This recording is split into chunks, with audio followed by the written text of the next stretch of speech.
सभी को नमस्कार, जय हिंद। आज का बायोलॉजी में तीसरा क्लास ज्ञान बिंदु एकेडमी का ये नोट्स है। आप इसमें माइक्रो ऑर्गेनिज्म तीसरा क्लास, आपको इसके बारे में आप जानकारी, एक शॉर्ट नोट, शॉर्ट रिव्यू उसके बारे में पढ़ेंगे। माइक्रो ऑर्गेनिज्म सूक्ष्म जीव के बारे में। वे जीव जिन्हें हम खुली आंखों से नहीं देख सकते हैं उसको क्या बोलते हैं? सूक्ष्म जीव। यानी क्या है, आपको सूक्ष्म जीव देखने के लिए माइक्रोस्कोप की आवश्यकता होती है। और आपको सूक्ष्म जीवों का जो अध्ययन होता है, यह सूक्ष्म जीवों का जो अध्ययन होगा वो कि माइक्रोबायोलॉजी के अंतर्गत हम लोग करते हैं। तो खुली आंखों से जो दिखाई नहीं देता उसको बोलते हैं माइक्रोस्कोप से देखना पड़ता है। जो खुली आंखों से नहीं दिखा उसको सूक्ष्म जीव बोलते हैं। उसको देखने के लिए हमको माइक्रोस्कोप की आवश्यकता होती है। और माइक्रो यानी सूक्ष्म जीव, माइक्रो ऑर्गेनिज्म के अध्ययन करने के लिए एक माइक्रोबायोलॉजी शाखा है जिसके अंतर्गत हम लोग क्या करते हैं? अध्ययन करते हैं। तो सबसे पहले हम प्रमुख सूक्ष्म जीव में आपका वायराइड्स देखते हैं। वायराइड्स क्या होता है? तो वायराइड्स की खोज सबसे पहले किसने किया था? अमेरिका ने किया था। ये इसके वैज्ञानिक का नाम है थियोडोर डायनर। ठीक है। ये सिर्फ क्या है? न्यूक्लिक अम्ल के होते हैं। ये क्या होता है? न्यूक्लिक अम्ल के सिर्फ बने होते हैं, ना इसमें आपका सिर्फ न्यूक्लिक अम्ल वन्नी के बने होते हैं। विषाणु से सभी छोटे होते हैं। विषाणु से क्या होता है? सभी छोटे होते हैं। विषाणु के इसकी बात किया जाए तो 1000वें भाग के बराबर होता है। ठीक है। ये न्यूक्लिक अम्ल के रूप में सिर्फ RNA पाए जाते हैं। ठीक है। क्या होता है? न्यूक्लिक अम्ल के रूप में सिर्फ RNA पाए जाते हैं। और ये होता है सिर्फ केवल परपोषी, यानी परपोषी में सिर्फ होस्ट में ही अपने शरीर में वृद्धि कर सकते हैं, दूसरे के शरीर में वृद्धि कर सकते हैं। और ये जो वायराइड्स जनरली जो होते हैं, ये कई प्रकार के जो रोग बीमारी फैलाते हैं, और सिर्फ क्या फैलाते हैं? सिर्फ में पौधों में फैलाते हैं। तो वायराइड्स क्या करते हैं? सिर्फ केवल पौधों में फैलाते हैं बीमारी। अब इसके बाद एक बार फिर से रिवीजन कर लेते हैं। अमेरिका के जो वैज्ञानिक है थियोडोर डायनर ने है इसका खोज किया था। ये विषाणु के 1000वें भाग के बराबर होता है। इसमें सिर्फ क्या होता है? ये न्यूक्लिक अम्ल के बनते हैं। सिर्फ इसमें क्या होता है? RNA पाया जाता है। ये परपोषी होते हैं। ये कई प्रकार के जो रोग फैलाते हैं वो सिर्फ किसमें फैलाएंगे? पौधे में फैलाएंगे। अब प्रियोन प्रियोन की जानकारी लेते हैं। ये असामान्य प्रकार के सूक्ष्म जीव जो केवल प्रोटीन का अणु का बना होता है। ठीक है।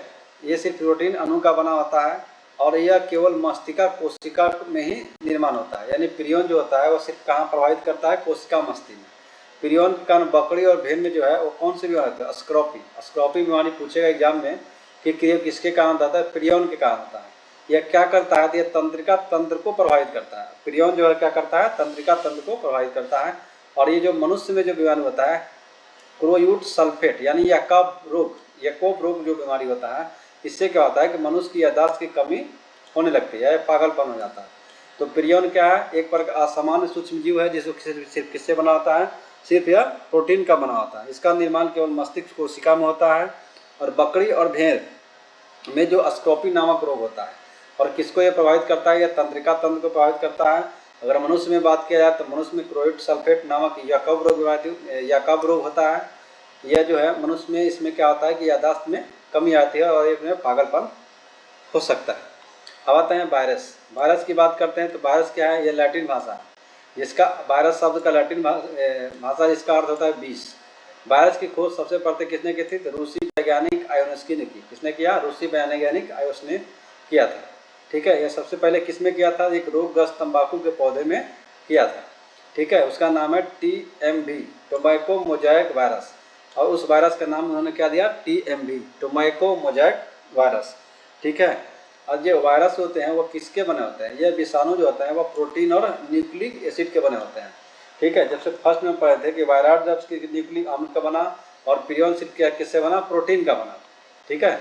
और वायरस जो बना यह आपका प्रोटीन प्लस न्यूक्लिक एसिड दोनों का बना हुआ है। तो न्यूक्लिक एसिड में या तो RNA बना होगा या DNA बना था। लेकिन जो वायराइड पढ़े थे वो सिर्फ किससे बना था? न्यूक्लिक एसिड में सिर्फ RNA का बना हुआ था। ठीक है। पौधों में तथा कुछ जंतुओं में वायरस इसमें क्या होता है? न्यूक्लिक एसिड RNA के बने होते हैं।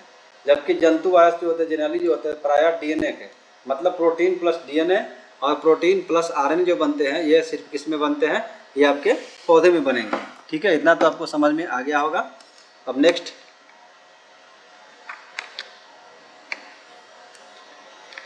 ये अधिकांश जो वायरस होते हैं ये क्या होते हैं, गोलाकार होते हैं।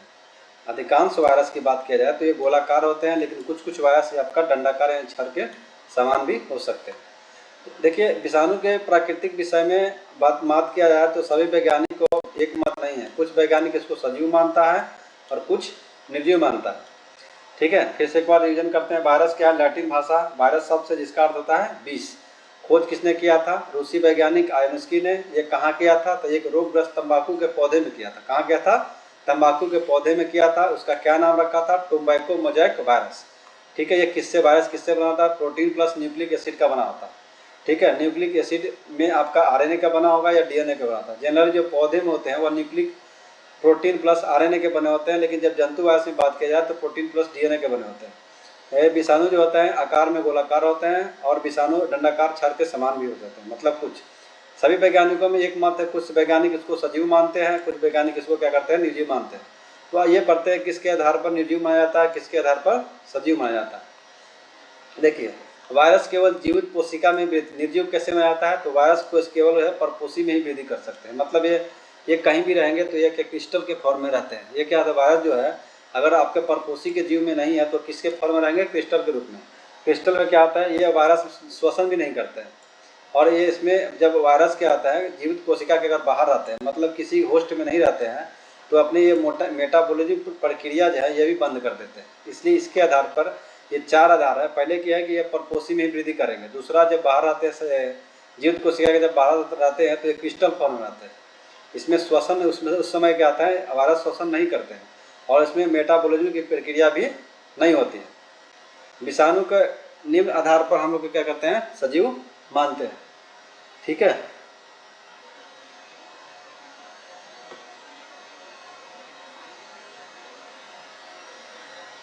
भिन्न भिन्न वायरस का आकार संरचना भिन्न भिन्न होता है। अब देखिए, सजीव किस में माना जाता है, सजीव तो भिन्न भिन्न वायरस का आकार और संरचना क्या होता है, भिन्न भिन्न होता है।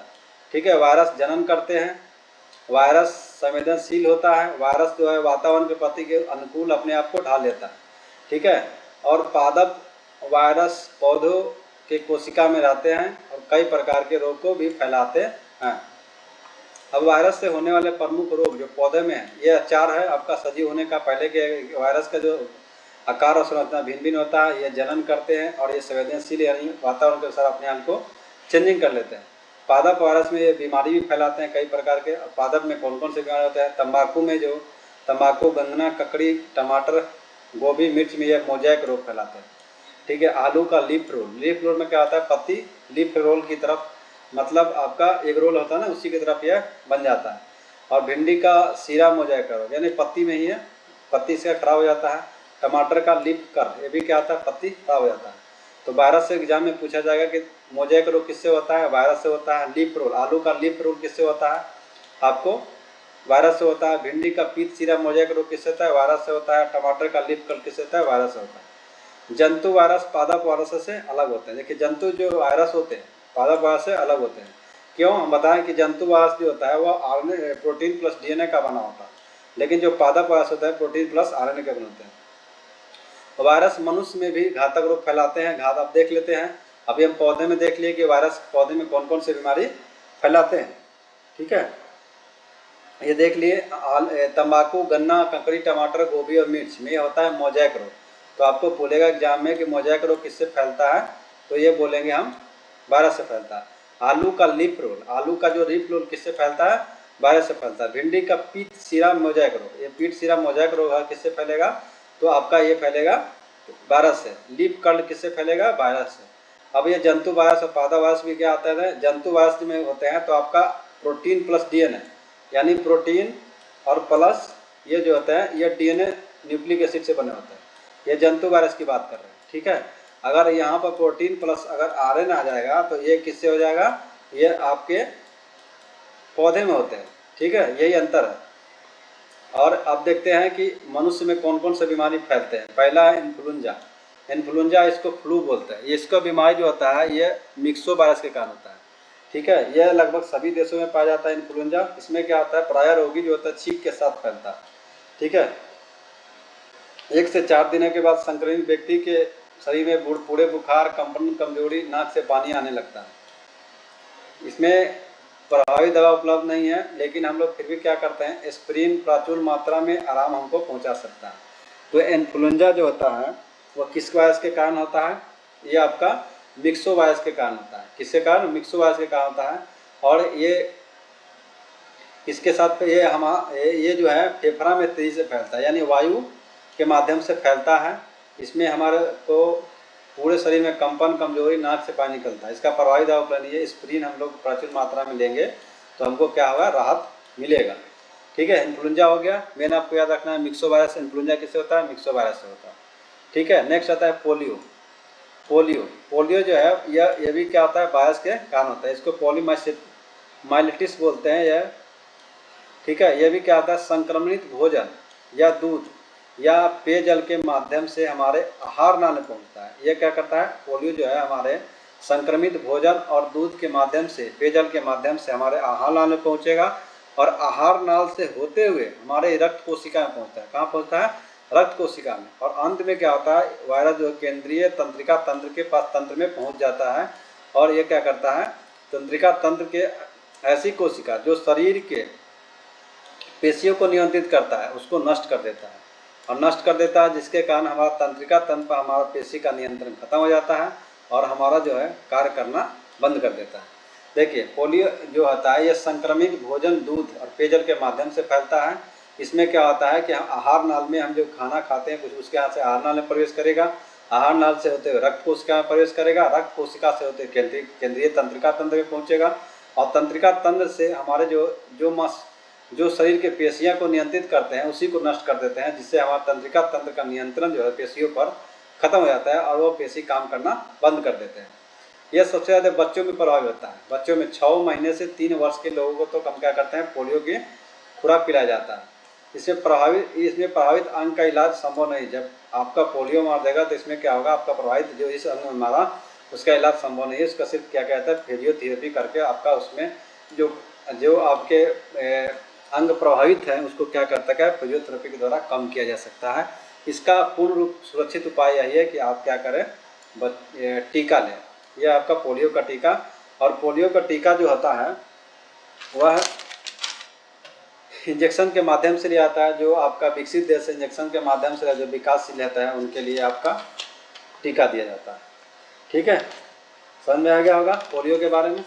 नेक्स्ट पढ़ते हैं खासरा। खासरा जो है यह जो होता है किसके कारण होता है, मार्बोली विषाणु का होता है। यह किसके कारण होता है, मार्बोली विषाणु का होता है। यह विषाणु जो है वायु के माध्यम से तेजी से फैलता है। इसमें क्या होता है, नाक आँख में पानी बहता है, बुखार होता है और 3 से 4 दिनों में अंदर लाल दाने जाते हैं। इसमें आपको रोगी को बोलता है कि आराम कीजिए और उबला हुआ भोजन कीजिए। ठीक है, खासरा किसके कारण होता है, मार्बोली वायरस के कारण होता है। ठीक है, यह वायु के माध्यम से फैलता है। इसमें आँख नाक में पानी आता है, बुखार होता है और रोगी को पर्याप्त आराम चाहिए, उबला हुआ भोजन करना चाहिए। यह होता है खासरा। अब आते हैं चेचक। चेचक को बोलते हैं स्मॉल पॉक्स। चेचक को कम बोलते हैं स्मॉल पॉक्स। ठीक है,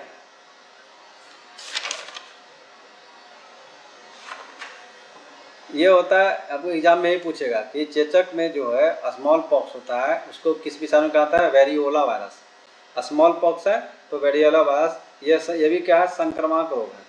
यह भी क्या होता है, किस माध्यम से फैलता है, तो वायु के माध्यम से फैलता है। इसमें आपका बुखार, सिर दर्द, उल्टी होता है। 4 दिन के बाद मुंह पे लाल लाल दाने निकल आते हैं और धीरे धीरे पूरे शरीर में फैल जाते हैं। इसका भी टीका उपलब्ध है। तो चेचक क्या है, चेचक जो है आपके पूरे बॉडी में क्या करता है, लाल लाल दाने हो जाते हैं। इसका मेन आपको एग्जाम यही रखना है कि आपको चेचक किसके कारण होता है, वेरियोला विषाणु के कारण होता है। यह संक्रामक रोग है और ये किसके माध्यम से फैलता है, वायु के माध्यम से फैलता है।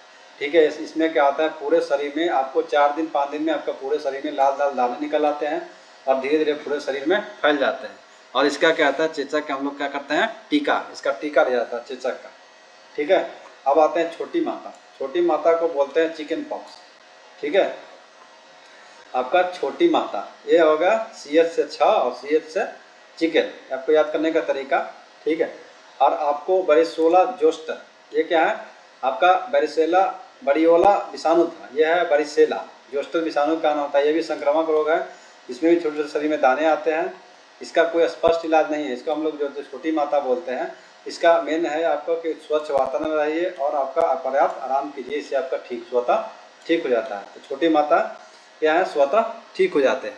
इसका मेन आपको याद रखना है कि किसके कारण होता है, वरीसेला जोस्टर छोटी माता और बड़ी वाला विषाणु आपका स्मॉल पॉक्स के कारण होता है। ठीक, नेक्स्ट है रेबीज। रेबीज किसके कारण आता है, ये भी विषाणु का आता है। ये किसके कारण से विषाणु, आपका रैबिडी वायरस, रैबिडी वायरस के कारण आता है। पहली बार इस वायरस को किसने देखा था, वैज्ञानिक है, फ्रांस के वैज्ञानिक लुई पास्चर ने इसको देखा था और टीके का इसका विकास किया। अब रेबडी वायरस जो होता है, रेबीज हम लोग बोलते हैं ना कुत्ते के काटने से, तो कुत्ता, चमगादड़ या गिद्ध, ये सब जीव जो है काटने से इसके फैलते हैं। यह जीव मनुष्य को काटता है और मनुष्य में क्या होता है, मनुष्य के प्रवेश करके सीधे ये मस्तिष्क में चले जाता है। ठीक है, कैसे चले जाते हैं, मस्तिष्क में। और मस्तिष्क में क्या है कि आपको सिर दर्द होगा, हल्का बुखार होगा, गर्दन होगा, ठीक, गर्दन में दर्द होगा और धीरे रोगी पागल की तरह व्यवहार करने लगता है। रेबीज यह क्या आता है, इसमें इस बीमारी में आपका गले के पेंसी में संकुचन होना बंद हो जाएगा, जिससे आप पानी पीना क्या है, पानी पीने में तकलीफ होगी, असमर्थ हो जाएंगे। और यह क्या आता है, इस बीमारी से ग्रसित लोगों का पानी से देखने से क्या डरने लगता है, जिसको बोलते हैं हाइड्रोफोबिया। हाइड्रोफोबिया की बीमारी जो होता है वो रेबीज के काटने से, रेबीज के वायरस के कारण ही होता है। यह मनुष्य में अधिकांश जो रेबीज होता है यह कुत्ते के काटने से होता है। ठीक है, अगर कौन सा कुत्ता काटेगा तो रेबीज होगा, उसके बारे में देखते हैं। अगर अत्यंत अगर रेबीज से संक्रमित कुत्ता है वो कैसे होगा, तो अत्यंत क्रोधित एवं उग्र हो जाते हैं। ठीक है, व्यक्ति को काटने को दौड़ता है। या कोई कुत्ता को देखें जो संक्रमित कुत्ता रहेगा वो सुस्त रहेगा, मौन और एकांत अवस्था में बैठा रहेगा। ठीक है, और कुत्ता को मनुष्य को काटने से 3 से 5 दिनों के अंदर अगर कुत्ता वो मर जाता है तो समझो कि वह क्या है, वह कुत्ता रेबीज से ग्रसित है। ठीक है, रेबीज वायरस से अगर मस्तिष्क प्रभावित होता है तो फिर इसका कोई उपचार नहीं होता है। और अतः पालतू कुत्ता रेबीज संक्रमित पर काटने से तुरंत एंटी रेबीज सुई दिया जाता है। ठीक है, तो रेबीज किससे फैलता है, रेबडी वायरस से फैलता है। सबसे पहले किसने देखा, तो फ्रांस के वैज्ञानिक है लुई पास्चर ने इसको देखा। यह किसमें होता है, कुत्ते, चमगादड़, गिद्दड़ से फैलते हैं। यह मनुष्य को काटता है, जिससे क्या होता है, मस्तिष्क में चला जाता है। इसमें आपका लक्षण क्या है, सिर दर्द होगा, हल्का बुखार होगा, गर्दन में होगा और धीरे धीरे रोगी क्या होता है, पागल की तरह व्यवहार करने लगता है। रेबीज में संक्रमित व्यक्ति को गले में क्या होता है, संकुचन होना बंद हो जाता है, जिससे वो पानी पीने में क्या समर्थ हो जाता है और पानी देखने से उसको डर लगता है, जिसको हाइड्रोफोबिया कहते हैं। और कुत्ते के काटने से रेबीज क्या होता है, रेबीज से प्रभावित होता है कुत्ते के काटने से।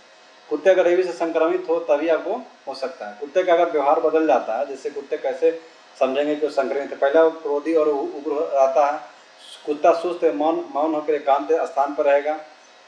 अगर संक्रमित कुत्ता 3 से 4 दिनों के बाद अगर काट के मर जाता है तो समझेंगे कि वो संक्रमित है। रेबीज वायरस के अगर मस्तिष्क प्रभावित होगा तो फिर कोई उसका उपचार नहीं है। अतः पालतू कुत्ता को रेबीज संक्रमित पशु के काटने के तुरंत बाद हम लोग बोल देते हैं एंटी रेबीज का सुई लिया जाता है। अब आते हैं हेपेटाइटिस की बात करते हैं। हेपेटाइटिस जो है यकृत में वायरस से संक्रमण के रोग का कारण होता है, जिसमें अत्यधिक मात्रा में शराब के सेवन से भी हो सकता है। हेपेटाइटिस 2 प्रकार के होते हैं। तो सबसे पहले ये किससे, हेपेटाइटिस में आपका किससे कौन रहता है, यकृत प्रभावित होता है। ठीक है, हेपेटाइटिस 2 प्रकार के, टाइप ए और type B. Type hepatitis A जो होता है यह किससे फैलता है, तो भोजन, पानी या संक्रमित से फैलता है। और जो टाइप बी है यह जो है आपके लार, रुधिर, लार आदि के संक्रमण से होता है। यह आपका संक्रमण से होता है, रुधिर और या लार। ठीक है, यकृत समान से, इस बीमारी में क्या होता है, आपका जो यकृत है वह समान से अधिक बड़ा हो जाता है। जिससे हेपेटाइटिस का सबसे प्रधान लक्षण क्या है, त्वचा और आंखों का सफ़ेद भाग का पीला होना, इसको आम भाषा में जॉन्डिस कहते हैं। देखिए हेपेटाइटिस क्या है, जॉन्डिस का ही एक मतलब डेंजर रूप बोल सकते हैं। हेपेटाइटिस में क्या, हमारा जो त्वचा है, हमारा पूरा बॉडी पीला पड़ जाता है और आँख का जो सफ़ेद जो भाग होता है वो भी पीला पड़ जाता है। इसमें क्या होता है, हमारा रुधिर और लार संक्रमण होता है। हेपेटाइटिस ए में जो फैलता कैसे है, तो भोजन और पानी के माध्यम से हमारे शरीर में फैलता है। ठीक है, यह हो गया आपका जॉन्डिस।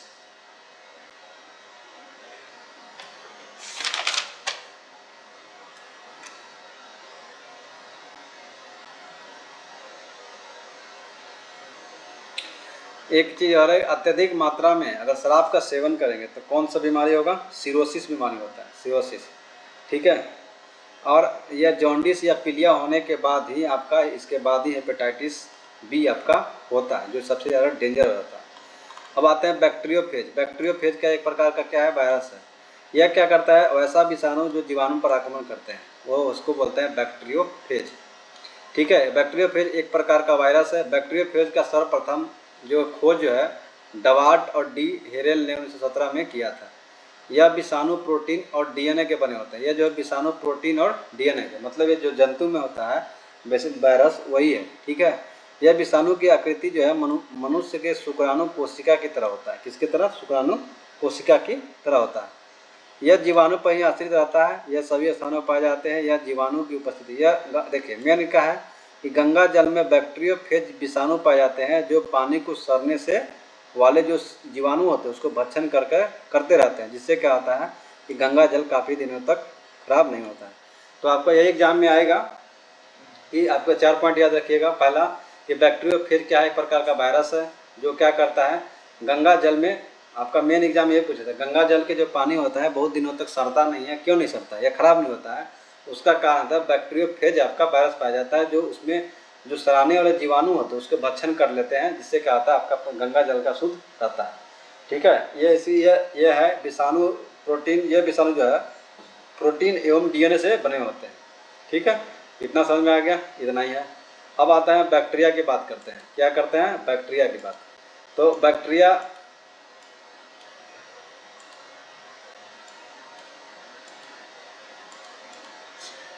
जो है यह क्या है, सभी जगह आपको उपलब्ध है। बैक्टीरिया पृथ्वी का सबसे पहला जीव होता है बैक्टीरिया। ठीक है, बैक्टीरिया क्या है, यह प्रोकैरियोटिक सेल होता है, यूनिसेलुलर। ठीक, इसमें क्या होता है 70S कोशिका आपका राइबोसोम पाया जाता है, इसमें कोई कोशिका अंग नहीं होता है। इसमें कोशिका जो भित्ति होता है वह आपको पेप्टिक ग्लाइकोनों का बना होता है।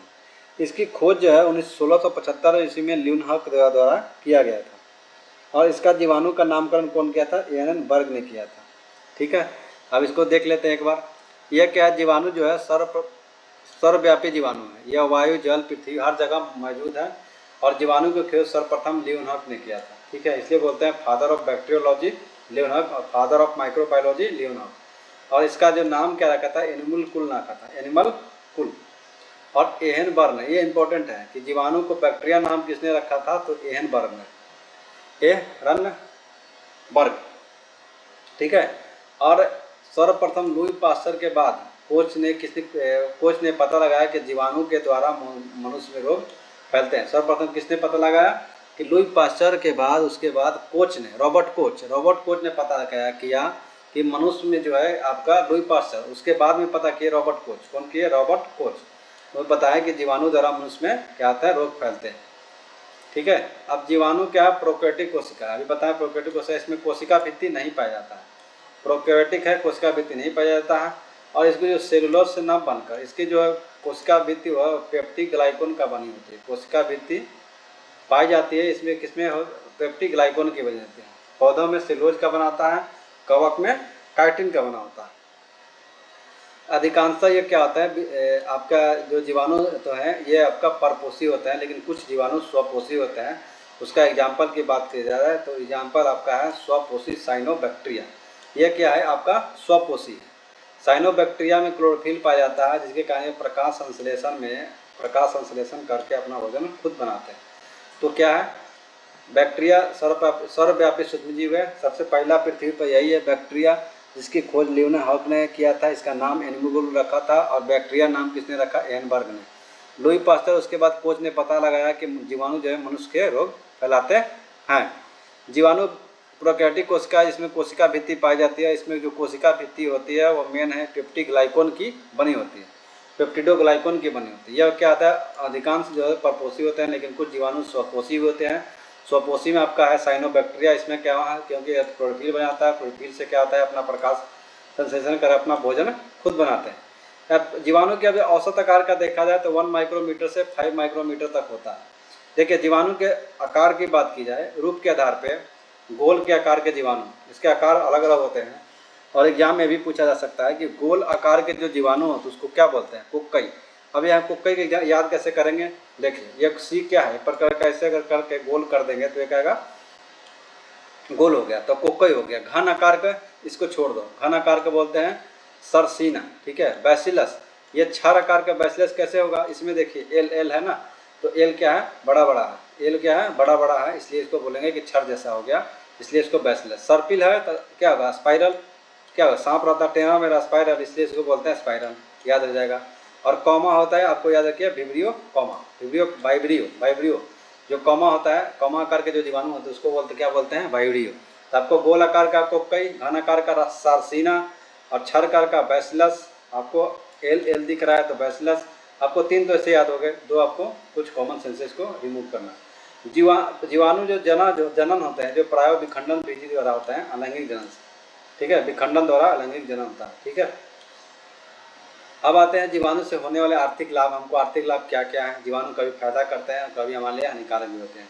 तो जीवाणु से हमको आर्थिक लाभ क्या क्या है, तो आर्थिक लाभ है, यह क्या करते हैं, अपघटक का कार्य करते हैं। मतलब जो मृत जीव होते हैं उसको क्या करते हैं, अपघटन करके उसमें जो मृत जीव में जो कार्बनिक पदार्थ होते हैं और अकार्बनिक पदार्थ होते हैं, कुछ को मिट्टी में मिलाते हैं और जो वातावरण में कुछ को मुक्त करते हैं। तो ये अपघटन का कार्य करते हैं, जो हमारे लिए क्या है, अच्छी बात है। ये कुछ जीवाणु जो है एजोटोबैक्टर या क्लोस्ट्रीडियम या राइजोबियम, ये जो है लेगुमिनोसी कुल के पौधों में, ये के पौधों के जड़ों में पाए जाते हैं। जड़ों में सजीवी के रूप में रहते हैं, दोनों साथ साथ रहते हैं जड़ों में। ये क्या करते हैं कि जो हवा में उपस्थित स्वतंत्र नाइट्रोजन को ग्रहण करके ये नाइट्रेट में बदल करके यह नाइट्रोजन की यौगिक बनाते हैं, जिसका नाम नाइट्रेट, और ये क्या करते हैं, मिट्टी में मिला देते हैं, जिससे क्या होता है, खेती के लिए बहुत लाभप्रद होता है। इसको क्या बोलते हैं, नाइट्रो फिक्सेशन। नाइट्रोजन फिक्सेशन वायुमंडल से नाइट्रोजन को ग्रहण करके नाइट्रेट में बदल के मिट्टी में क्या करते हैं, मिला देते हैं, इसको नाइट्रोजन फिक्सेशन बताता है। और ये आपको एग्जाम में पूछेगा कि नाइट्रोजन फिक्सेशन का कौन कौन से जीवाणु है, इसका नाम याद रखना है। तो मेन आपको राइजोबियम हो जाएगा, एजोटोबैक्टर हो जाएगा और क्लस्ट्रीडियम हो जाएगा, ठीक है। एजोटोबैक्टर, क्लस्ट्रीडियम और राइजोबियम, ये आपको एग्जाम में यही पूछा जाता है कि कौन कौन से बैक्टीरिया जो होते हैं और नाइट्रोजन फिक्सेशन काम करते हैं, ठीक है। इतना समझ में आ गया। ऐसे अब नेक्स्ट, ऐसे जीवाणु जो स्वतंत्र नाइट्रोजन को नाइट्रोजन की यौगिक में बदलते हैं उसको नाइट्रोजन स्थिरीकरण जीवाणु कहते हैं, यही नाइट्रोजन फिक्सेशन जीवाणु कहते हैं। ई कोलाई जीवाणु मानव के पाचन तंत्र में पाया जाता है। ई कोलाई जो जीवाणु है, ये है ई कोलाई जो जीवाणु है वह कहाँ पाया जाता है, तो ये पाचन तंत्र में पाए जाते हैं। भाई पाचन तंत्र में करते क्या है, तो ये पाचन क्रिया में सहायक होते हैं। और ये जो बाहर से भोजन के साथ जो बाहर से हानिकारक जीवाणु आते हैं उसको खाकर हमारी रक्षा करते हैं। मतलब जो बाहर से जो जीवाणु खाने के समय जो जीवाणु आता है उसको क्या करता है, नष्ट कर देते हैं। कौन करते हैं, ई कोलाई। ये होता कहाँ है, तो पाचन तंत्र में पाया जाता है, ठीक। अब आता है रोमंथित जीव। ये जो मंथित जीव क्या है, ये जो जुगाली करने वाले जीव होते हैं, जिसमें गाय भैंस बकरी सब क्या है, जुगाली करते हैं। तो इसमें क्या होता है, इसके अमाशय में सेलुलोज पचाने वाला बैक्टीरिया है, सेलुलोज पचाने वाला, क्योंकि घास उस लोग क्या है मानव पचा नहीं सकता, तो उसके पचाने के लिए आपका एक सेलुलोज बैक्टीरिया, क्योंकि वो सब सेलुलोज होते हैं, तो सेलुलोज में बैक्टीरिया होते हैं, उसको प्राणी क्या करते हैं, द्वारा खाए गए घास के सेलुलोज को केवल उनके अमाशय में मौजूद जीवाणु ही पचा सकते हैं। जो है आपका रोमंथित जीव, जो जुगाली करने वाले जीव हैं, उसके क्या करते हैं, आप अमाशय में कहाँ पाए जाते हैं, कौन सा बैक्टीरिया पाए जाते हैं, सेलुलोज पचाने वाला बैक्टीरिया पाए जाते हैं, जो क्या करते हैं, अमाशय में मौजूद जीवाणु ही इसको पचा सकते हैं। नेक्स्ट होता है दूध से दही का परिवर्तन। ये दूध से दही भी जो बनता है वह जीवाणु के कारण ही बनता है। जो जीवाणु में बैक्टीरिया, ये जो जीवाणु का नाम है जो दूध से दही जमाने वाला, इसका नाम है लैक्टोबैसिलस जीवाणु। ये क्या करते हैं, जो दूध में लैक्टोज शर्करा रहता है, जो दूध में लैक्टोज शर्करा आता है उसको क्या करते हैं, लैक्टिक अम्ल बदलते हैं, जिससे हमको दही प्राप्त हो जाता है। दूध में जो दूध में दही से परिवर्तन कैसे होता है, जो उसमें क्या आता है, लैक्टोबैसिलस जीवाणु पाया जाता है, ठीक। और उसमें क्या होता है, लैक्टोज शर्करा जो होता है दूध में जो उपस्थित है, उसी को क्या करता है ये जीवाणु, उसको लैक्टिक अम्ल में बदल देता है, जिससे हमको दही बनता है। अब क्या है, मक्खन या पनीर में एक विशेष प्रकार का सुगंध लाई जाती है, ठीक है। ये किसके द्वारा आते हैं, ये जीवाणुओं के द्वारा लाई जाती है।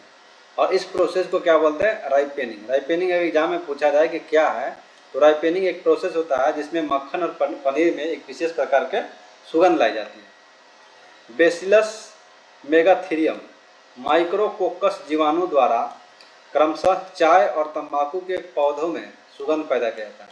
ये 2 जीवाणु बेसिलस मेगाथीरियम और माइक्रोकोकस जो जीवाणु है वह चाय और तंबाकू के पत्तों में सुगंध पैदा किया जाता है, ठीक है। इसका काम क्या है, सुगंध पैदा करना। इस जीवाणु का उपयोग नील के निर्माण में भी किया जाता है, चमड़े के शोधन में भी किया जाता है, या जूट के रेशों में भी किया जाता है जीवाणु का। बैसिलस मेगाथीरियम माइक्रोकोकस चाय और तंबाकू के पत्ते की सुगंध में, और आपके ये जो है मक्खन और पनीर में विशेष सुगंध जो लाई जाती है, इसकी जगह राइपनिंग बोलते हैं। अरे आजकल अधिकांश एंटीबायोटिक जो होता है वह जीवाणु से ही तैयार किया जाता है। ठीक है, जीवाणु के बहुत से जातियों द्वारा रोग प्रतिरोधक टीका भी तैयार किए जाते हैं। जीवाणु के कारण देखिए हमको अभी लाभ हुआ, अब जीवाणु के कारण देखेंगे कि हमको क्या क्या हानि होता है। देखिए बहुत से जीवाणु जो होते हैं विषैले पदार्थ को स्रावित करते हैं और हमारे जो खाद्य पदार्थ है उसको विषाक्त कर देते हैं। अब इसका आपको एग्जाम्पल याद नाम रखते हैं, स्ट्रेप्टोकोकस, क्लस्ट्रीडियम और आपका बाटुलिन, ये तीनों आपको नाम याद रखना है। ये क्या करते हैं, यह हमारे खाद्य पदार्थ को विषाक्त कर देते हैं। कौन कौन से? स्ट्रेप्टोकोकस, क्लस्ट्रीडियम और बोटुलिनियम, ये हमको तीनों याद है, स्ट्रेप्टोकोकस, क्लस्ट्रीडियम और बोटुलिनियम। कुछ जीवाणु जो मिट्टी में अवस्थित नाइट्रोजन यौगिक को स्वतंत्र कर देते हैं। देखिए अभी पढ़े कि कुछ जीवाणु क्या नाइट्रोजन फिक्सेशन करते हैं और कुछ नाइट्रोजन डी आपको विनाइट्रीकरण करते हैं, जिससे क्या होता है हमारा भूमि की जो उर्वरता कम हो जाती है। ठीक है, अब ये विनाइट्रीकरण करने वाले जो जीवाणु है, जो स्यूडोमोनास और थायोबैसिलस, ये आपको याद करना है। ये क्या करते हैं, ऐसे जीवाणु जो नाइट्रोजन यौगिक को स्वतंत्र नाइट्रोजन बदल देते हैं। अभी हम लोग यहाँ पर है कि कुछ जो आपका एजोटोबैक्टर, क्लोस्ट्रीडियम और राइजोबियम, यह क्या करता है, दलहनी पौधों के जड़ में पाया जाता है। नाइट्रोजन से नाइट्रोजन घर करके नाइट्रेट में बदल के आपको मिट्टी में मिलाया जाता है, जिससे हम नाइट्रोजन स्थिरीकरण करते हैं, जिससे मिट्टी क्या रहा है, उपजाऊ हो जाता है। और यही प्रोसेस जो होता है विनाइट्रीकरण में क्या होता है कि वो स्यूडोमोनास और थायोबैसिलस जो है, ये जो दो आपका बैक्टीरिया है, यह क्या करते हैं, मिट्टी में उपस्थित नाइट्रोजन की यौगिक को स्वतंत्र कर देते हैं, जिससे क्या होगा, मिट्टी का उर्वरकता कम जाएगा, जो हमारे लिए क्या है, हानिकारक है। अब स्पाइरोकीट साइटिफाज एक प्रकार का जीवाणु है। ये क्या है, एक प्रकार का ये भी जीवाणु है, स्पाइरोकीट साइटिफाज, जो करता है रुई के रेशे को नष्ट कर देता है। यानी रुई जो है आपका रेशा खराब हो जाएगा, रुई खराब हो जाएगा, उसके लिए जिम्मेदारी कौन है, स्पाइरोकीट साइटिफाज। कुछ जीवाणु पेनिसिलिन नामक एंजाइम का निर्माण करते हैं, जो आपका जिनके प्रभाव से पेनिसिलिन एंटीबायोटिक का जो प्रभाव होता है वो नष्ट हो जाता है। अभी हम क्या पढ़ें कि अधिकांश एंटीबायोटिक जो होता है वह जीवाणु से ही तैयार किया जाता है, और यहाँ पे कुछ जीवाणु हैं जो पेनिसिलिन है, जो क्या करते हैं, एंटीबायोटिक के प्रभाव को नष्ट कर देते हैं। ये हमारे लिए क्या है, हानिकारक है। कुछ जीवाणु के द्वारा पौधों में रोग फैलते हैं, उसके देख लेते हैं। आलू का बिल्ट रोग या सैथिन रोग किसके कारण होता है, गन्ना में लालधारी रोग, चावल में अंगमारी रोग, नींबू टमाटर में कैंकर रोग।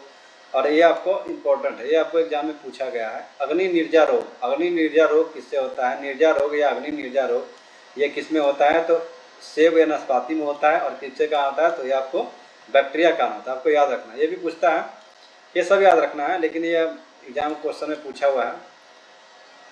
आलू में बिल्ट रोग भी किसके कारण होता है, यह आपका रिफ्लोर किसके कारण, विषाणु के कारण होता है, ये आपको याद रखना है। गेहूं में बिगलन रोग और गेहूं में टुंडू रोग, ये किसके कारण होता है, आपका जीवाणु के कारण।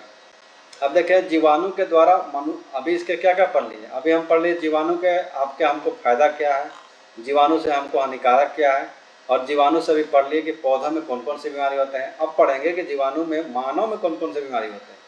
ठीक है, तो आपका सबसे पहला है टीबी रोग। टीबी इसको बोलते हैं क्षय रोग, क्या बोलते हैं इसको, क्षय रोग, टीबी रोग इसी को बोलते हैं। यह किसके कारण होता है, तो ये माइक्रोबैक्टीरियम ट्यूबरकुलोसिस नामक जीवाणु, ये आपको याद रखना है। ये आपको एग्जाम में पूछा है, आपको मैच करने के लिए दिया जाता है कि टीबी तो किससे, तो माइक्रोबैक्टीरियम ट्यूबरकुलोसिस। यह क्या है, शरीर में जहरीला पदार्थ ट्यूबरकुलिन स्रावित करता है। यह क्या करता है, एक पदार्थ स्रावित करता है जिसका नाम है ट्यूबरकुलिन, जिससे क्या होता है, हमारे फेफड़ा में जो कोशिका है उससे नष्ट हो जाते हैं। ठीक है, इसका लक्षण क्या क्या है, धीरे धीरे समझ में आएगा आपको, एक पे नहीं आएगा। 3 महीने से ज़्यादा आपको खांसी हो गया तो इसमें आपको टीबी का चेक करवा लेना है। ठीक है, रोगी में क्या होगा, कफ होगा, खांसी से आपको फैलता है। ये रोगी में पराया जो होता है जीवाणु, पराया रोगी के थूक, कफ, खांसी से मतलब दूसरे व्यक्ति को हो सकता है। ठीक है, इसकी जनसंख्या हमारे भारत में 10% है और 5% लोग क्या होता है, टीबी के कारण मर जाते हैं। इसका उपचार, दवाई का सेवन रेगुलर सेवन करते रहिएगा अनिवार्य रूप से, तब आपका क्या है, सुधार हो जाएगा। और टीबी के बचाव के लिए जन्म के समय भी आपको बीसीजी का टीका दिया जाता है। तो बोलेगा कि बीसीजी का टीका किसके लिए जाता है, तो आपका टीबी के लिए। बीसीजी का फुल फॉर्म एग्जाम में पूछा हुआ है, तो बैसिलस कॉलमेट ग्यूरिन, ये पूछ देगा। इसमें से पूछा था एग्जाम में कि आपका सी का क्या मतलब होता है। सी का मतलब होता है कॉलमेट, या जी का पूछ देगा तो क्या होता है, ग्यूरिन। ठीक है, एक बार फिर से देख लेते हैं। पहला बीमारी है आपका टीबी। टीबी माइक्रोबैक्टीरियस ट्यूबरकुलोसिस से होता है। किससे होता है, माइक्रोबैक्टीरियस ट्यूबरकुलोसिस से होता है। उसके बाद यह क्या आता है, कौन सा स्रावी होता है आपका, ये स्रावित होता है। और ये क्या करता है, ये फेफड़ा को नष्ट करता है। ये आपका 3 महीने ज़्यादा खांसी हो तो आप टीबी का चेक करा सकते हैं। यह माध्यम क्या हो सकता है, रोगी के थूक, कफ और खांसी से भी फैल सकता है। हमारे में 10% टीबी के चपेट में 5% लोग मृत्यु हो जाती है प्रत्येक वर्ष। इसका अगर रेगुलर हम लोग दवाई करेंगे तो हमारे से ठीक हो जाएंगे। टीबी के बचाव के लिए हम लोग बीसीजी का टीका लेते हैं। इतना तो समझ में आ गया होगा।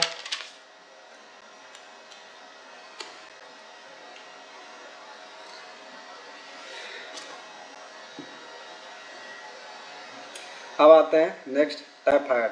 अब अगर टीबी दिवस जो होता है 24 मार्च को विश्व टीबी दिवस मनाया जाता है। अब टाइफाइड की बात करते हैं। टाइफाइड मेन टाइफाइड जो होता है वो किससे क्या होता है, साल्मोनेला टाइफी नामक बैक्टीरिया से होता है। साल्मोनेला टाइफी बैक्टीरिया से होता है। यह क्या है, पेयजल, आपका भोजन, दूध, कच्चे फल, सब्जी के माध्यम से शरीर में प्रवेश करता है। यह रोग बच्चों में प्रायः होता है और इसमें क्या होता है, आपका कमजोरी, सिर दर्द, तेज बुखार आएगा। ठीक है, इसमें आपका प्रत्येक व्यक्ति को हर 3 वर्ष पर टीएबी यानी टाइफाइड एंटीबैक्टीरियल की टीका लगवानी चाहिए। तो टाइफाइड किसके कारण होता है, तो साल्मोनेला टाइफिक नामक बैक्टीरिया के कारण होता है। साल्मोनेला टाइफी बैक्टीरिया के कारण होता है। ठीक है, उसके बाद यह किसी माध्यम क्या है, तो माध्यम आपका बैक्टीरिया, पेयजल बैक्टीरिया जो है, यह बैक्टीरिया पेयजल के माध्यम से, भोजन के माध्यम से, दूध के माध्यम से, कच्चे फल सब्जी के माध्यम से हमारे शरीर में प्रवेश करता है। यह टाइफाइड जो होता है प्रायः बच्चों में होता है। ठीक है, इसमें क्या होगा, कमजोरी, सिर दर्द, तेज बुखार होता है। इसमें प्रत्येक 3 महीने पर आपको एक टीका लेना पड़ता है। देखिए टाइफाइड जो होता है यह एग्जाम में पूछा जाता है कि आपका पानी के माध्यम से, जैसे बच्चे जो पटना में रहते हैं या कहीं भी एग्जाम की तैयारी करते हैं तो उनको सही से भोजन नहीं मिल पाता है, तो गंदे के माध्यम से टाइफाइड होता है। ठीक है, यह किसको प्रभावित करता है, तो यह आपके आंत को प्रभावित करता है। किसको प्रभावित करता है, तो यह आपके आंत को प्रभावित करता है। ठीक,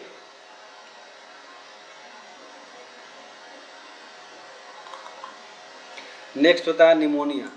ठीक है, निमोनिया क्या है, ये आपको याद रखना है। निमोनिया किसे कहा होता है, स्ट्रेप्टोकोकस निमोनिया, यह जीवाणु का होता है। स्ट्रेप्टोकोकस नामक जीवाणु का होता है। इसमें क्या होता है कि फेफड़ा में जो स्थित वायु कोष्ठ है वो क्या होता है, अल्वोली, इसको वायु कोष्ठ को अल्वोली सूख जाता है, जिससे हमको क्या कहता है, सांस लेने में तकलीफ होती है। और इसका लक्षण क्या है, बुखार लगेगा, खांसी होगा, सिर दर्द होगा, यह आपका समान लक्षण है। इसमें क्या होता है, निमोनिया में पढ़ाए जो होते हैं बच्चे ज़्यादा प्रभावित होते हैं। ठीक है, इसमें क्या देखिए, फेफड़ा में क्या है, फेफड़ा में जो अल्वोली होते हैं वो क्या करते हैं, आपके तरल पदार्थ उसमें जो होते हैं वो सूख जाते हैं, जिससे क्या होगा, सांस लेने में कठिनाई होगी और आपको सिर दर्द करेगा। ठीक है, नेक्स्ट है आपका हैजा। हैजा किससे कहा होता है, विब्रियो कोलिडी नामक जीवाणु का। किसके, विब्रियो कोलिडी नामक जीवाणु का होता है। और यह जीवाणु आंत में पहुंचकर विषाक्त पदार्थ प्रभावित करते हैं, जिससे आपको बार बार पानी जैसा पैखाना, दस्त, उल्टी होता है। और इसके लिए आपका टीका उपलब्ध है, हैजरा का। यह क्या है, हैजरा जो है आपको विब्रियो कोलिडी, यह आपको एग्जाम में पूछ सकता है कि हैजा किस नामक, जितने भी आपका बीमारी है उसका नाम, जीवाणु का नाम याद रखना है और उसका लक्षण याद रखना है। इसमें क्या होगा, आपका लक्षण पैखाना जैसा उल्टी होते रहता है, इसके लिए टीका उपलब्ध है। यह क्या करता है, जीवाणु आंत में पहुँचकर एक विषाक्त पदार्थ प्रभावित करते हैं, जिससे आपको बार बार दस्त होगा, उल्टी और दस्त दोनों होते हैं, उसको बोलते हैं हैजा, जिससे आपके शरीर में पानी की मात्रा कमी हो जाएगी। एंथ्रेक्स जो है, यह बैसिलस एंथ्रेक्स जी नामक जीवाणु का आता है।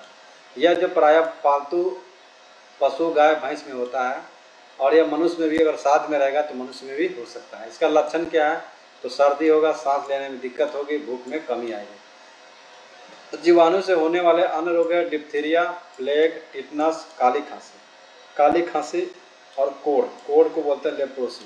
ये जो जितने भी बीमारी हैं ये किसके कारण होते हैं, तो ये जीवाणु के कारण होता है। एक बार फिर से, जीवाणु से होने वाला आपका टीबी हो गया, उसके बाद टाइफाइड हो गया, टीबी के बाद टाइफाइड हो गया, निमोनिया हो गया, हैजा हो गया, एंथ्रेक्स हो गया, और आपका डिप्थीरिया हो गया, प्लेग हो गया, टिटनस हो गया, काली खांसी हो गया, कोढ़ हो गया। ठीक है, इसका एक ट्रिक भी है, जैसे आपको ट्रिक है न्यू न्यू इसको न्यू, देखिए हम बता देते हैं ऐसे, न्यू कोटा, न्यू से निमोनिया, कोटा से होगा को से हो गया आपका कुष्ठ, टा से होगा typhoid. New Kota, new Kota में से मेनिंजाइटिस, सी से सिफिलिस, डी से डिप्थीरिया। न्यू कोटा में सी टेप, टे से टेटनस, प से प्लेग। न्यू कोटा में सी टेप है, त है से हैजा, त से तपेदिक, तपेदिक को ही बोलते हैं। आपका न्यू कोटा में सी टेप है त, ये आप लिख सकते हैं, जैसे न्यू से हो गया निमोनिया, न्यू को से हो गया आपका कुष्ठ, टा से हो गया टाइफाइड, न्यू कोटा में से हो गया मेनिंजाइटिस। न्यू कोटा में क्या है आपका, राशन नहीं मिला, सी और टेप मिला, सी से न्यू कोटा में हो गया, सी से सिफिलिस, डी से हो गया डिप्थीरिया। न्यू कोटा में सी टेप, टे से टेटनस, प से प्लेग। यह टेप है से हैजा, और त से तपेदिक। ठीक है, ये आपको याद करना। न्यू कोटा में सी टेप मिल रहा है आजकल, क्या न्यू कोटा में आपका क्या मिल रहा है, सी टेप मिल रहा है। न्यू से निमोनिया, को से कुष्ठ, टा से टाइफाइड, में से मेनिंजाइटिस, सी से सिफिलिस, डी से डिप्थीरिया, टे से टेटनस, प से प्लेग, ह से हैजा, त से तपेदिक। ये आपको याद करने से क्या होगा कि आप जीवाणु जितने भी आपका बीमारी है वो क्या करते हैं, उसको छांट सकते हैं, जिससे आपको वायरस से होने वाला कवक में क्या है 4-5 बीमारी है वो क्लियर हो जाएगा। तो आपको वायरस में कन्फ्यूजन नहीं होगा, इससे यह क्लियर हो जाएगा। तो आपको याद हो गया होगा, ये आपका डिप्थीरिया, प्लेग, टिटनस, काली, लेप्रोसी याद रख लीजिएगा, कोढ़।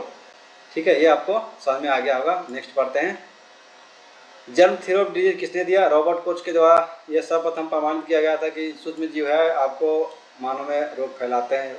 उन्होंने एंथ्रेक्स रोग की जानकारी पता लगाकर जीवाणु को पता लगा के प्रमाणित किया था।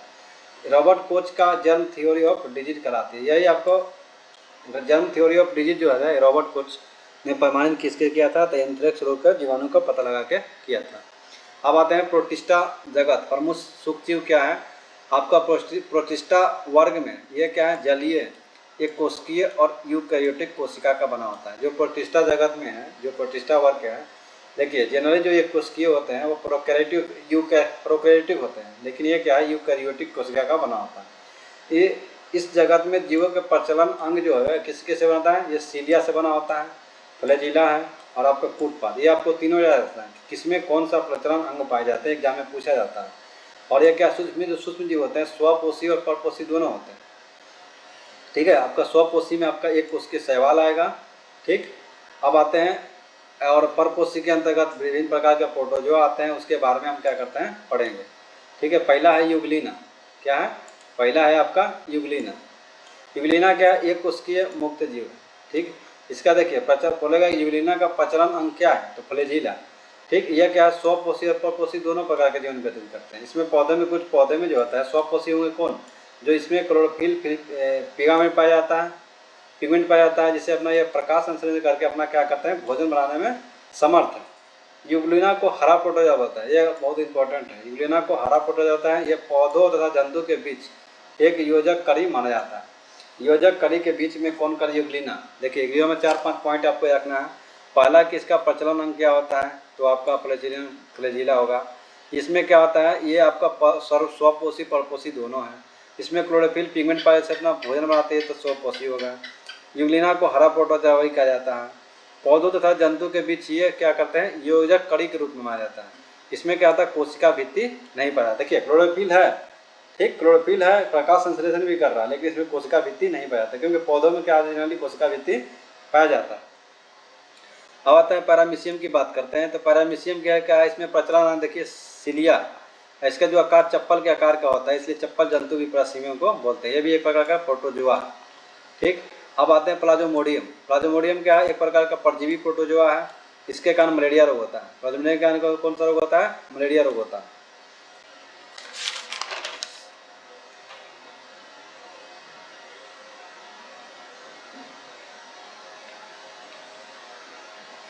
देखिए इसमें क्या होता है, दो पोषक की जरूरत होता है। पहला पोषक होता है मनुष्य और दूसरा पोषक होता है मादा एनाफिज मच्छर। यानी दो पोषक पदार्थ, ये दो के माध्यम से ही फैलता है। ठीक है, ये प्रोटोजोआ जो है इसके लिए दो पोस्ट की आवश्यकता है। प्रथम पोस्ट मनुष्य हो जाएगा, दूसरा मादा हो जाएगा और मच्छर के लाड़ में पाया जाता है। यह एनोफ्रीज, यह क्या है, प्रोटोजोआ एनोफ्रीज मच्छर से मनुष्य में शरीर में पहुंचता है और कई चक्र की अवस्थाएं होती है। मनुष्य के रक्त के जो आरबीसी होता है मेरोजोइट्स अवस्था में आता है। मनुष्य के रक्त के आरबीसी में जो आता है ये मेरोजोइट और जो अवस्था होता है उसमें आता है, जिससे क्या करता है आरबीसी में जो हीमोग्लोबिन होता है उसको नष्ट कर देता है और उसको नष्ट करने से क्या बनता है, एक हीमोज्वाइन विष बनता है। कौन बनता है, हीमोज्वाइन। हीमोज्वाइन विष बनता है। हीमोज्वाइन क्या बनता है, हीमोज्वाइन विष बनता है। और ये क्या, हीमोग्लोबिन जो आता है ये क्या मरने के बाद प्लीहा में जाते हैं, जिससे क्या होता है प्लीहा का साइज बढ़ जाता है।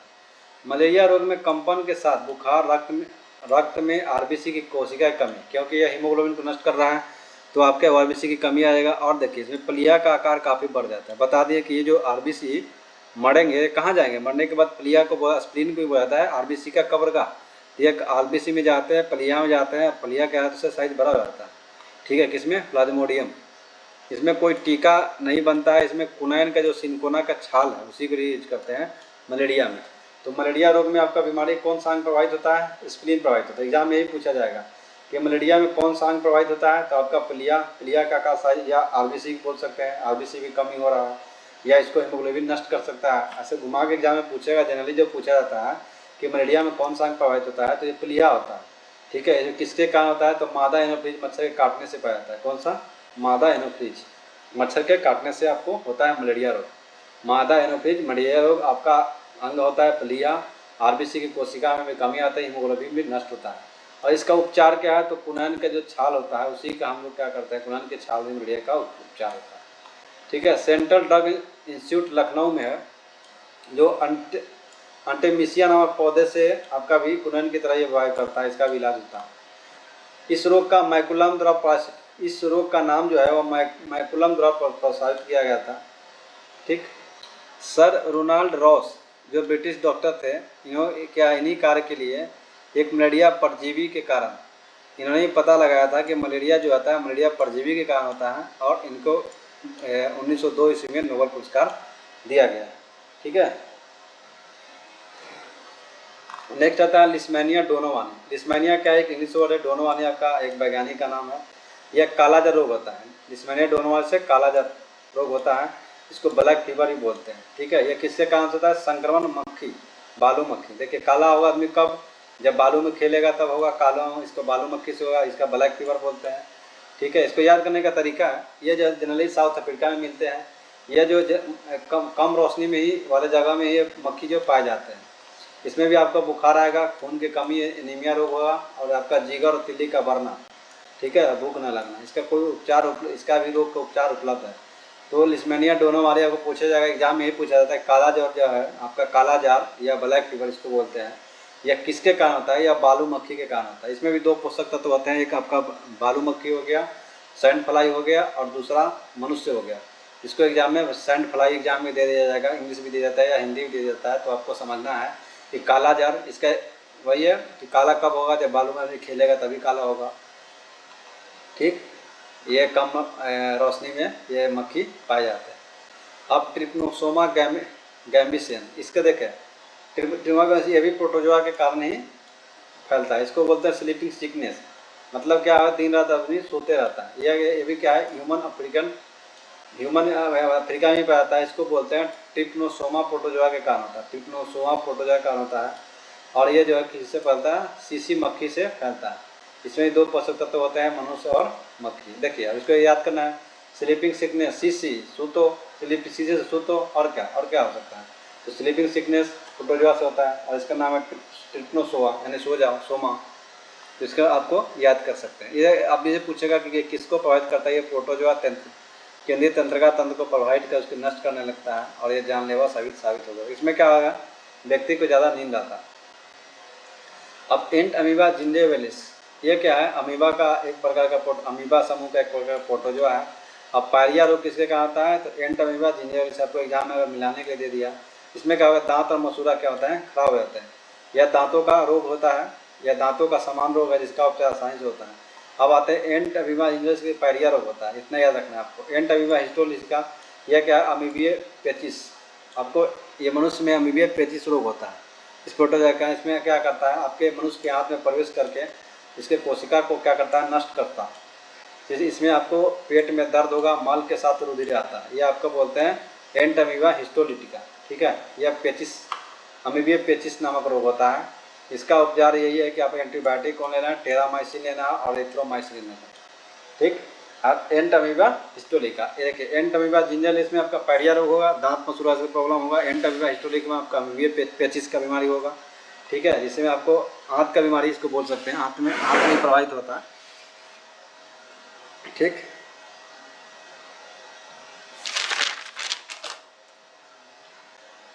अब आता है एंट अमीबा कोलाई। एंट अमीबा जो कोलाई होता है, यह मनुष्य के आंत के, बड़े आंत के जो 3 भाग होते हैं, जो सबसे लास्ट कोलन होते हैं उसमें उपस्थित होता है। इसमें क्या है, प्रोटो जो ये हानिकारक नहीं होता, यह क्या है हमारे लिए, एंट अमीबा कोलाई जो हानिकारक नहीं होता है। यह प्रोटोजोआ अस्वस्थ कोशिका को क्षति को नहीं पहुंचाता है। प्रोटोजोआ कोलन में जो पहुंचे अपच भोज पदार्थ उसके उपस्थित जीवाणु को भक्षण करता है। एंट अमीबा कोलाई एक प्रकार का क्या है, ये हमारे अपच भोजन उपस्थित जो जीवाणु होते हैं उसको भक्षण करते हैं, और हमको लिए हमारे लिए क्या है, ये अच्छे हैं, लाभकारी हैं। अब अमीबा की बात करते हैं। अमीबा एक प्रकार का साधारण प्रोटोजोआ आता है। ये समुद्री जल, साधन जल में, नम भूमि में पाए जाते हैं। इसका प्रचलन अंग कूटपाद है। क्या है, अभी प्रचलन की बात करते हैं। प्रचलन सीलिया किसका है, फ्लैजिला किसका है, तो एक बार फिर से बता देता हूँ कि जो सीलिया है आपका प्रचलन अंग, यूलिना का आपका फ्लैजिला है। यूलिना क्या है फ्लैजिला, और पैरामीशियम का है सीला। सीला पैरामीशियम, ठीक है, सीयम याद रखना, और सीलिया। ठीक है, सीयम और सीलिया याद रखना, इसका आकार चप्पल के जैसा होता है। ठीक, अब उसके बाद ये आपका अमीबा का कुट पद क्या आता है, स्यूडोपोडिया। स्यूडोपोडिया भी इंग्लिश में दे सकता है। जिसका उपयोग स्यूडोपोडिया का क्या करता है, ये भोजन को ग्रहण करने में करता है और आगे चलने में मदद, दोनों है। इसका आकार जो निश्चित नहीं होता है, कौन सा ऐसा है जिसका आकार निश्चित है, अमीबा। अमीबा क्या है, अमीबा एक प्रकार का साधारण प्रोटोजोआ है जिसका आकार निश्चित नहीं होता, यह हमेशा आकार बदलते रहता है। ठीक है, और इसमें एक और चीज़ है कि कोशिका भित्ति नहीं होता है। देखिए अमीबा में क्या है, प्रकार का प्रोटोजोआ, देखिए कोशिका भित्ति नहीं होता है। यह प्रोटोजोआ क्या है, यूकैरियोटिक है। मतलब कुछ प्रोटो आपका, ये आपको याद रखना है, हमेशा आकार बदलते याद रखना है, इसका निश्चित नहीं होता है, जब प्रचलन में कूटपात होता है, यही याद रखना है। अब आता है फंगी किंगडम की बात करते हैं। तो फंगी जनरली जो होता है बहुकोशिकीय पौधा में रखा गया है। इसमें क्या होता है, कोशिका भित्ति होता है। ये क्या है, कोशिका भित्ति होता है लेकिन क्लोरोफिल नहीं पाया जाता है फंगी में। ठीक है, इसलिए कोशिका भित्ति की उपस्थिति के कारण ही फंगी को पौधा माना जाता है। देखिए पौधे में क्या होता है, कोशिका भित्ति होते हैं, और मानव जो जंतु कोशिका में होता है उसमें कोशिका भित्ति नहीं होता है। तो कोशिका भित्ति उपस्थिति के कारण ही आपको फंगी को किसमें रखा गया है, तो कवक को पौधे में रखा गया। इसमें क्लोरोफिल नहीं है, क्योंकि पौधे में क्या होता है, क्लोरोफिल पाए जाते हैं, लेकिन इसमें कोशिका भित्ति के आधार पर इसको रखा गया। देखिए कवक कोशिका की भित्ति में सेलुलोज से, देखिए जितने भी कोशिका होते हैं उसका भित्ति सेलुलोज से बनता है, लेकिन इसकी जो कोशिका होती है वह कोशिका भित्ति किससे बनती है, तो काइटिन से बनती है। किससे बनती है, काइटिन से। और इसमें जीवों की तरह आपका जो भोजन संचित होता है वो किसमें होता है, ग्लाइकोजन संचित करता है, ग्लाइकोजन के रूप में संचित होता है। जैसे मनुष्य में संचित ग्लाइकोजन, उसी तरह जिसमें होता है। अधिकांश कवक जो बहुकोशिकीय होते हैं, कुछ कवक कोशिकीय में, जैसे आपका इष्ट क्या है, एक प्रकार का बहुकोशिकीय जीव है। ये जो कवक जो होते हैं परजीवी भी हो सकते हैं, सजीवी भी हो सकते हैं और मृतजीवी होते हैं। परजीवी दूसरों पर आश्रित होते हैं। सजीवी मतलब है कि आपके साथ रहते, मतलब दोनों साथ मिल के रहते हैं। और आपका मृतजीवी होता है जो मरे हुए रहते हैं, उस पर आश्रित रहते हैं, उसको मृतजीवी बोलते हैं। ये हर जगह सभी परिस्थितियों में पाए जाते हैं, और ये अलग अलग स्थानों पर आने का इनका अलग अलग नाम है। जैसे जो पेड़ के छाल पर रहेगा, जो कवक उगेगा उसको बोलते हैं कोटिकोलस। जो गोबर पर उगने वाले जो कवक हैं उसको बोलते हैं कोप्रीफिलस, और जो कवक चट्टान पर उगते हैं उसको बोलते हैं सेक्सिकोलस। ये 3 आपको याद रखना है कवक जगत में। आपको एग्जाम में एक कोशिकीय जीव में आपका कवक में इष्ट है।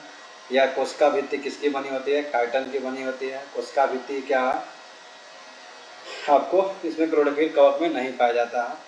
और आपको यह याद रखना है कोशिका भित्ति कवक किसकी बनी होती है? काइटिन की बनी होती है। और इसमें भोजन जो ग्लाइकोजन के रूप में संचित रहता है, ये कोशिकीय ईस्ट हो गया। आपको गोबर पे उगने वाले को कोपरीफिलस बोलते हैं, और चट्टान पे उगने वाले का सेक्सिकोल्स बोलते हैं, और आपको पेड़ की छाल पे उगने वाले को कोटिकोलस बोलते हैं। चलिए, इसका अभी लाभदायक क्या है, हानिकारक किसके बारे में? यह हमारे भोजन के रूप में कवक यूज करते हैं। एगेरियस कवक जो है मशरूम के रूप में फेमस होता है। कौन सा? एगेरियस कवक। मशरूम को क्या बोलते हैं? खाद्य छत्र भी बोला जाता है। ईस्ट कवक की प्रजाति है। ईस्ट क्या है? कवक की प्रजाति है। सेक्रोमाइसिस सेवेसी का उपयोग शराब बियर उद्योग में किया जाता है। डबल रोटी को नरम तथा स्पंजी बनाने में किया जाता है। डबल रोटी का उपयोग है स्पंजी नरम बनाने में किया जाता है। और पेनिसिलिन का उपयोग किया जाता है न्यूट्रिटम को कवक, यह आपका पेनिसिलिन के रूप में आपको किया जाता है उपयोग। कवक पारिस्थितिकी तंत्र में अपघटक की भूमिका भी अदा करता है। अब देखिए हानिकारक क्या है? एफ्लाटॉक्सिन जो हमारे भोज्य पदार्थ को क्या करता है?